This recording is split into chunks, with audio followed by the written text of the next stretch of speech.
मेरे वादों को इसने मजाक समझा, मेरे प्यार को इसने जज्बात समझा।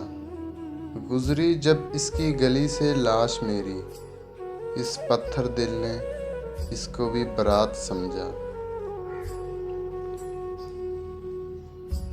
जब किसी इंसान का जनाजा निकलता है तो लोग रोते हैं, लेकिन जब किसी की इज्जत का जनाजा निकलता है तो लोग हंसते हैं। सज़ा ऐसी मिली मुझको, जख्म ऐसे लगे दिल पर, छुपाता तो जिगर जाता, सुनाता तो बिखर जाता। कफन में लिपटी मेरी लाश को देखकर रोना नहीं, वो आखिरी मुलाकात होगी मुस्कुराकर अलविदा कहना।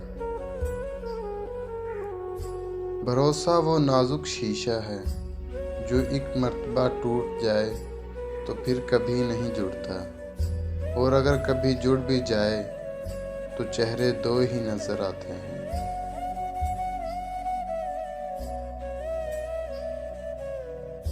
मुद्दत हुई तुझे जिंदगी से रुखसत किए हुए, लेकिन आज भी हर आहट तेरे आने की दस्तक लगती है।